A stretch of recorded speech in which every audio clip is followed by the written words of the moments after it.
Olá pessoal, tudo bem? Vamos lá, correção das questões dissertativas do vestibular de medicina da UMC 2025. Vamos lá. A primeira questão é dar o nome das estruturas e explicar a composição do sangue em termos de pressão parcial de oxigênio e gás carbônico em cada local indicado na figura. Então ampliei um pouquinho aqui a figura, para ficar mais fácil a visualização. Então vamos lá. Nós temos aí a estrutura 1, 2, 3, 4, 5 e 6. Aqui uma observação importante, né? Como toda figura anatômica que vocês encontrarem é a visão do paciente postado à sua frente. Então, não é o seu lado esquerdo e direito, e sim o do paciente. Então, este é o lado direito e este é o lado esquerdo, certo? Dito isso, vamos lá. Começando do 1, cavidade então superior do lado direito. Essa cavidade superior do lado direito é o átrio direito. Átrio direito. Ele pede para nós falarmos sobre a composição do sangue, a pressão parcial do oxigênio e gás carbônico. Vamos nomear primeiro todas as estruturas e a gente volta fazendo isso. Bom, o sangue do átrio direito, ele desce e vem para essa cavidade inferior de número 3 aqui. Então o sangue aqui vai descer para essa estrutura 3 que é embaixo, que é o nosso ventrículo direito. Bom, aqui do ventrículo direito, o sangue vai subir por esse vaso sanguíneo, que saindo do coração é uma artéria, e essa artéria conduz o sangue até o pulmão, então é a nossa artéria pulmonar. Depois aqui o 4, cavidade superior. Olha lá, cavidade superior do lado esquerdo é o nosso átrio esquerdo. O sangue daqui flui para a cavidade inferior de número 6, que é o nosso ventrículo esquerdo. Ventrículo esquerdo. E daqui é impulsionado por essa outra artéria que vai levar o sangue para o corpo. O 5, então, é a artéria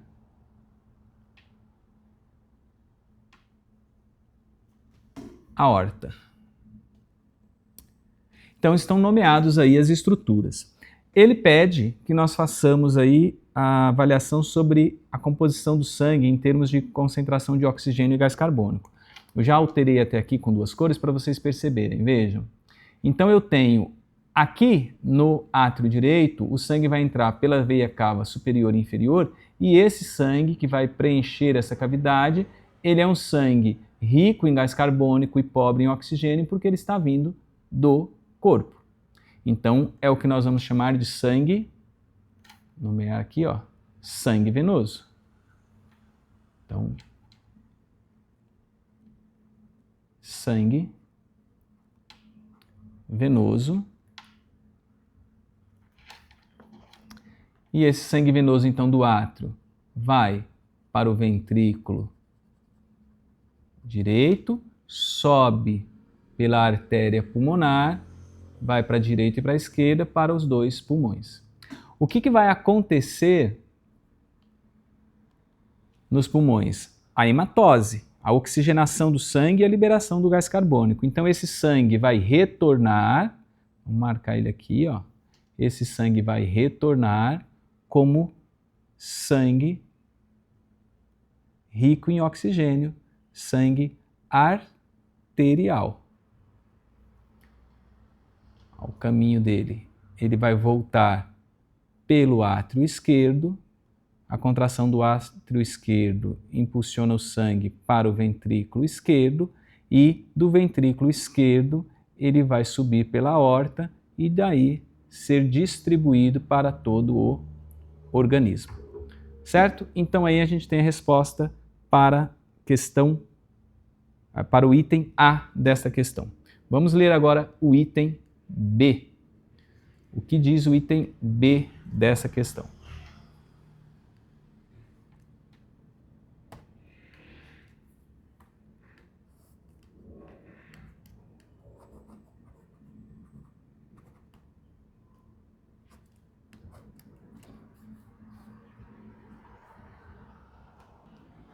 Bom, o item B pergunta: a estrutura apontada com o número 6 possui uma camada muscular mais desenvolvida que a estrutura de número 3. Qual é a justificativa para essa diferença e o nome deste músculo?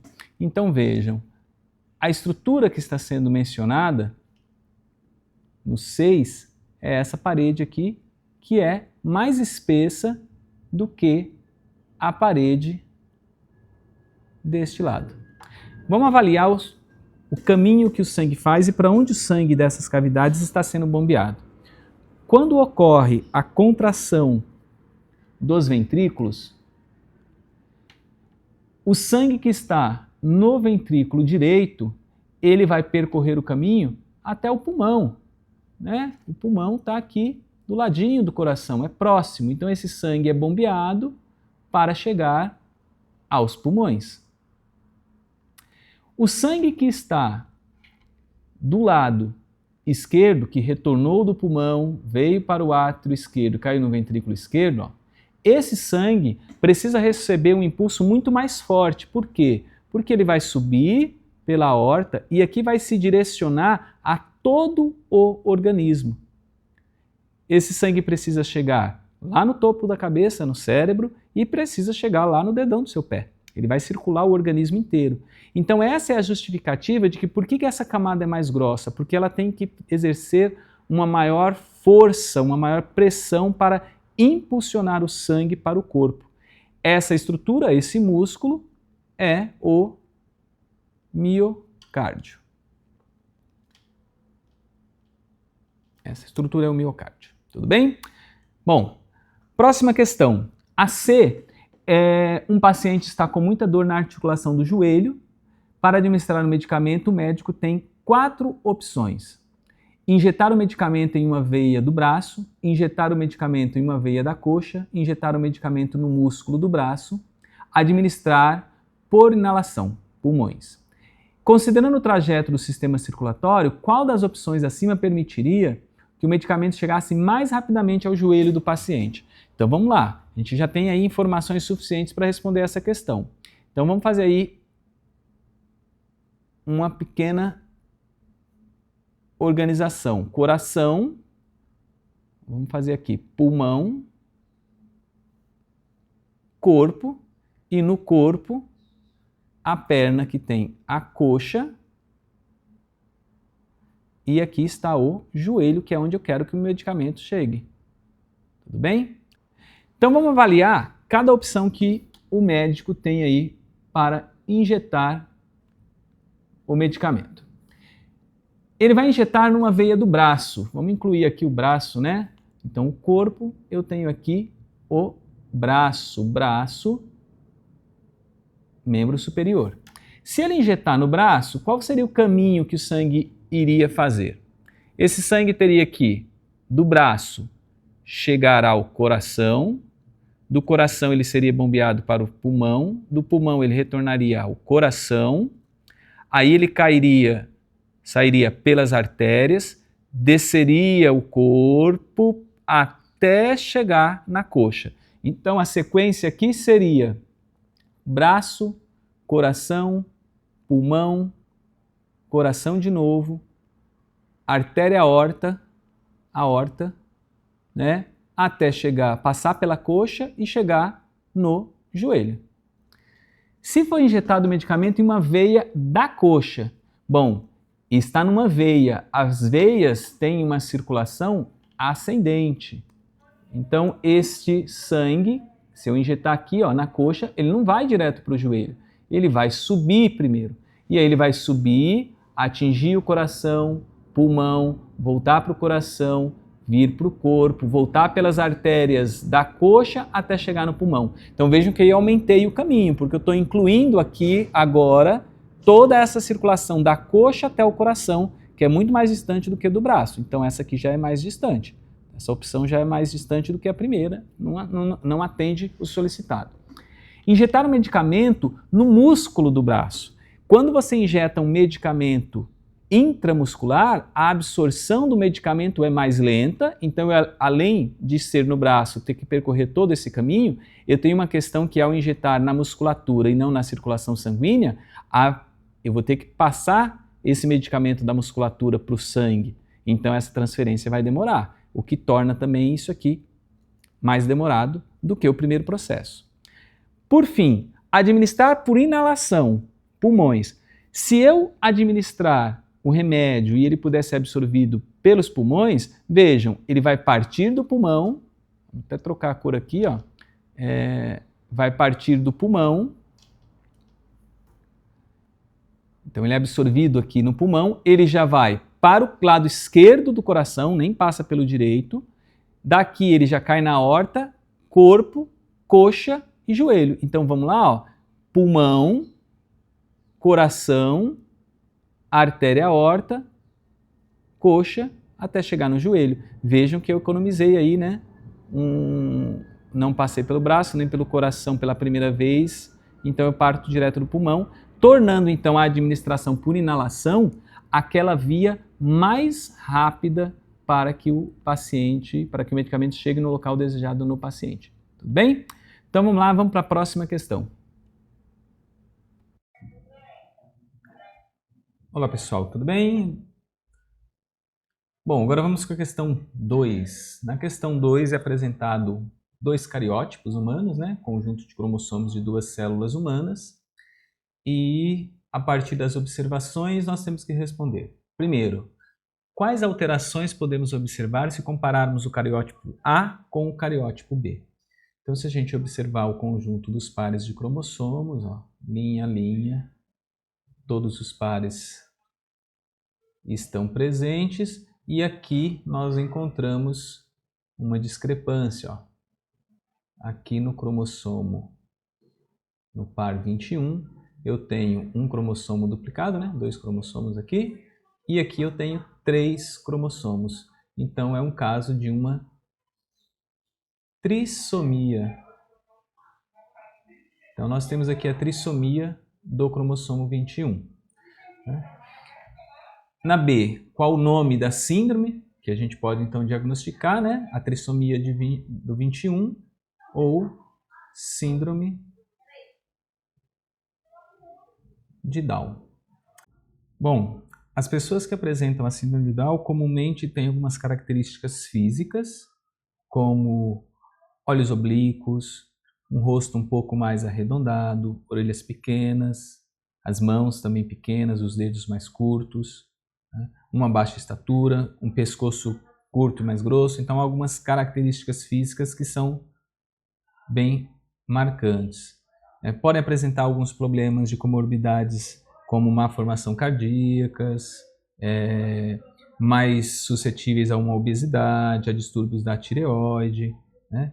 E pode ocorrer, devido à presença dessa terceira cópia do cromossomo 21, algum comprometimento cognitivo, né? Que vai variar, né, de um grau mais leve para uma deficiência um pouco mais grave. Então, isso compromete habilidades linguísticas, habilidades motoras, entre outras. São as características, então, mais comuns. Vamos ver a próxima questão. Bom, a questão 3 é uma questão que traz aí um enunciado que elenca o aumento dos casos de coqueluche, né, um aumento significativo, né, representando uma alta aí de mais de 700%, e coloca, né, que a doença é caracterizada por uma infecção respiratória bacteriana, afeta principalmente bebês e que a vacinação é a melhor forma de prevenção.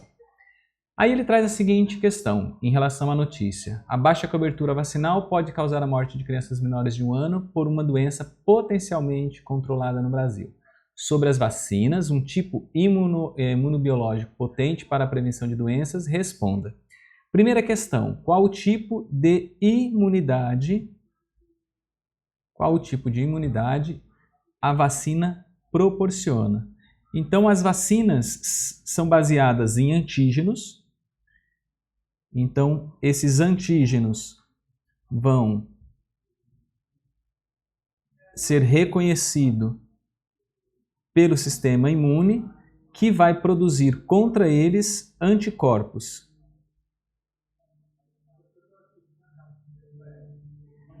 Então vejam que antes de entrar em contato com o antígeno, o organismo ainda não tem os anticorpos. Então nós vamos chamar essa imunidade de uma imunidade adaptativa. Então é uma adaptação do organismo. O antígeno pode ser o próprio causador, como por exemplo no caso da coqueluche a própria bactéria, mas aí você tem um risco à vida, né, porque a criança vai ficar doente. Ou a vacina, que carrega parte dos antígenos do agente etiológico, sem provocar a doença, ou provocando reações mais leves, e antecipando então a proteção do organismo. Se o indivíduo está vacinado, quando ele entra em contato com o verdadeiro agente infeccioso, ele já terá uma memória imunológica e vai produzir muito mais rapidamente os anticorpos. A importância aí de vacinação das crianças. No item B, quais as células que respondem à presença da vacina no organismo? Bom, a resposta imunológica adaptativa, ela vai contar principalmente com dois grupos de linfócitos. Tá? Esses linfócitos são os linfócitos B. Os linfócitos B são responsáveis pela produção dos anticorpos. Então, eles vão produzir os anticorpos após o contato com os antígenos e vão gerar as células de memória imunológica para o reconhecimento futuro do antígeno. Os linfócitos T, por sua vez, vão selecionar os antígenos no corpo, identificando aquilo que pertence ao próprio organismo e aqueles antígenos que são de agentes externos, que podem ser os agentes agressores. E aí você tem alguns subtipos, né? Como linfócitos CD8, né? Ou citotóxicos, que podem destruir células infectadas. Os linfócitos CD4 também podem atuar como citotóxicos. Nós temos os linfócitos TH1, que vão ativar os macrófagos, então fortalecem aí o sistema imunológico, fazendo com que os macrófagos também ataquem células infectadas. E os linfócitos TH2, que têm um efeito ativador sobre os linfócitos B. Esse conjunto de células vai atuar para a resposta imunológica adaptativa. Prosseguimos agora para a próxima. O próximo item é: descreva sucintamente a ação da vacina nos seres vivos. Bom, de forma sintética, nós podemos dizer que vacinas introduzem no organismo antígenos. Esses antígenos vão, então, despertar o sistema imunológico adaptativo, sendo reconhecido pelos linfócitos B e por alguns grupos dos linfócitos T, que juntos, coordenadamente, vão produzir anticorpos específicos contra esses antígenos. O anticorpo, então, vai atuar na neutralização ou destruição desses antígenos. Neste processo, são geradas células de memória e essa memória imunológica torna, então, a resposta ao antígeno mais rápida. Então, a resposta padrão do sistema imunológico num primeiro contato, ela é lenta e gradual. Então você demora alguns dias para atingir uma quantidade necessária de anticorpos no primeiro contato para eliminar o agente. Então nesse período você pode desenvolver os sintomas. Numa segunda infecção, se você já teve o primeiro contato, a produção desses anticorpos é acelerada fazendo com que você produza uma grande quantidade de anticorpos num curto espaço de tempo, eliminando o agente infeccioso e não desenvolvendo sintomas da doença ou desenvolvendo a doença com sintomas mais leves. E, por fim, o último item da nossa lista, citar 3 diferenças entre o soro e a vacina. Então, quais são as diferenças entre soro e vacina? Bom, vamos fazer aqui um comparativo. Soro, vacina.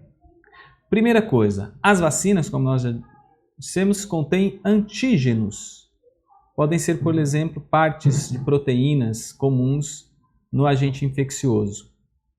E esses antígenos vão induzir, então, a produção de anticorpos. O soro já contém anticorpos. A vacina, então,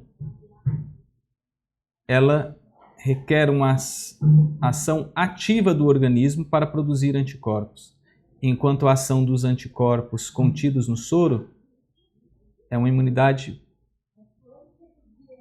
passiva. A vacina atua na prevenção e o soro já atua no tratamento.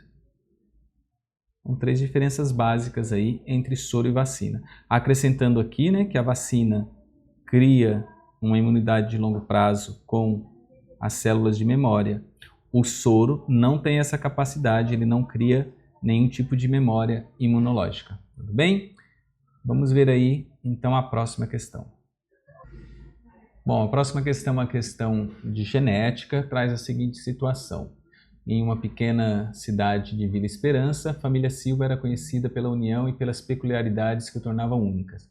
O pai, Carlos, tinha sangue do tipo AB positivo, enquanto a mãe, Fernanda, possuía sangue do tipo O negativo. Então já vamos começar a montar aqui um heredograma. A mãe do tipo O negativo, o pai um AB positivo. E eles tinham junto 3 filhos, Lucas, Clara e Marcela. Certa manhã, enquanto tomavam café da manhã, Carlos comentou sobre a importância dos tipos sanguíneos. Precisamos verificar o tipo sanguíneo de vocês, disse ele, sorrindo. Fernanda, sempre interessada em saúde, acrescentou, precisamos conhecer o nosso tipo sanguíneo em casos de transfusões de sangue. Após os exames, os resultados foram. Então vamos lá. Ó. Lucas, então vamos passar aqui os filhos. Lucas, sangue O negativo. Clara, sangue A negativo. E Marcelo, sangue B positivo. Então estão aí os 3 filhos do casal. Carlos, que não entendia muito de genética, disse, é curioso como cada um dos nossos filhos tem um tipo diferente. Isso nos torna uma família ainda mais especial. A partir dos dados obtidos da conversa, responda. Então vamos lá, A. Qual das 3 crianças não pode ser filho de Carlos?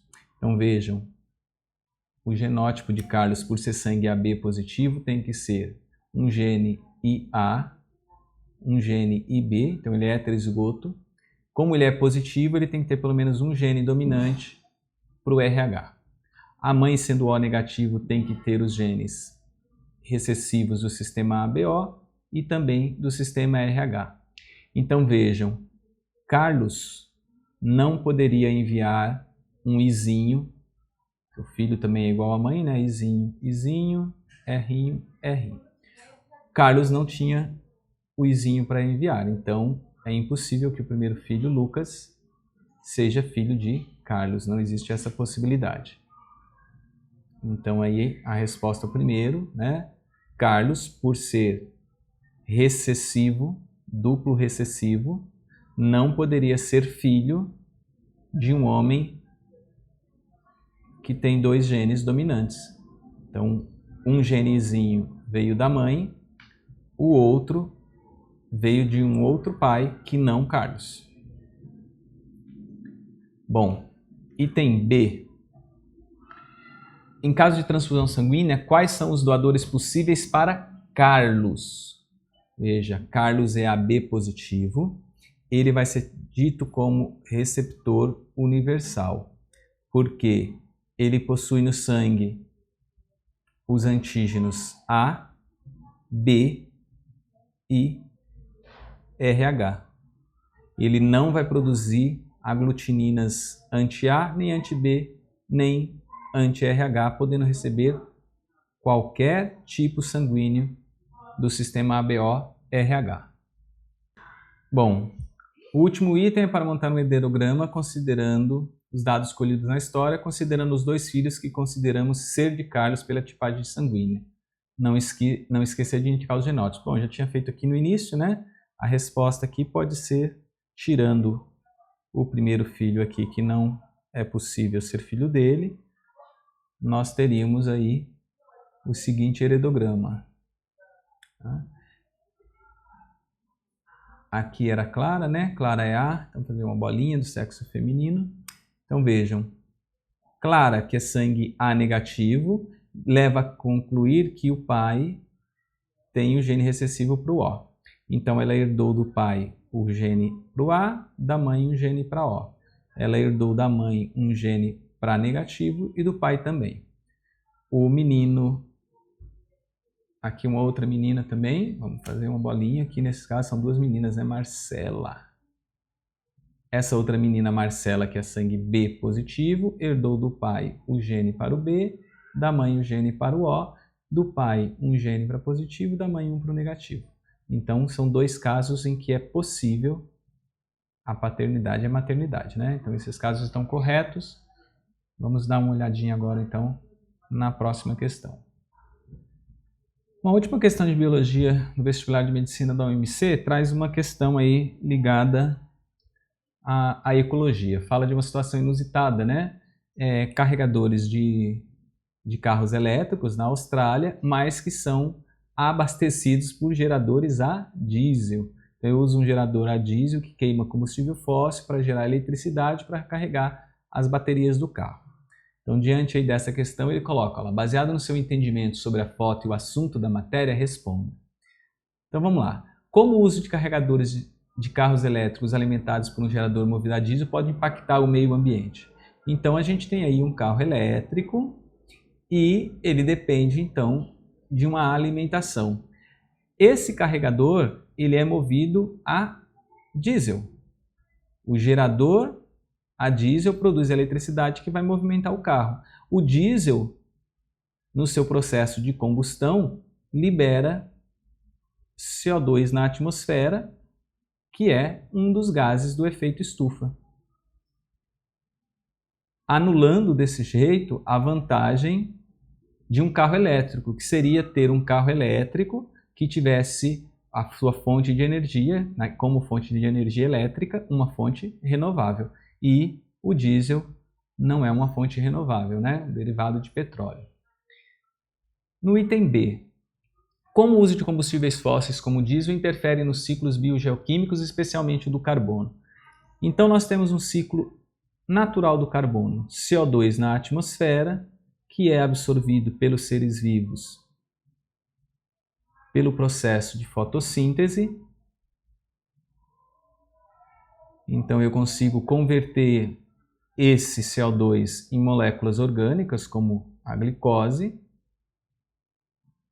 E quando a matéria orgânica, né, a partir da respiração ou da decomposição, então respiração ou pela decomposição, eu vou devolver esse gás carbônico à atmosfera. Vejo que isso gera um ciclo de equilíbrio.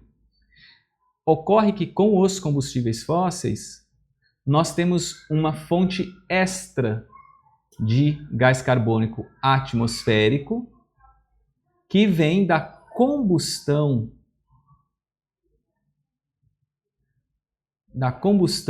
dos chamados combustíveis fósseis, como carvão mineral e todos os derivados do petróleo, assim como do gás natural. O carbono contido nesses combustíveis estava fora do ciclo natural, estava armazenado em reservas, né, no subsolo, em rochas, que não participavam mais desse ciclo. Então, quando nós queimamos combustível fóssil, nós estamos acrescentando uma outra entrada de gás carbônico na atmosfera fora desse ciclo que estava em equilíbrio, né? A gente sabe que o excesso, conforme a concentração de CO2 está aumentando na atmosfera, a temperatura média do planeta vem subindo. E o último item, o C, de que maneira o desenvolvimento de carregadores movido a biocombustível ou outras fontes renováveis poderia reduzir a pegada de carbono no ciclo de vida dos carros elétricos.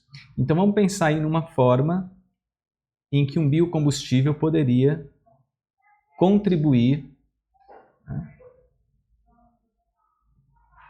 para o abastecimento dos carros elétricos.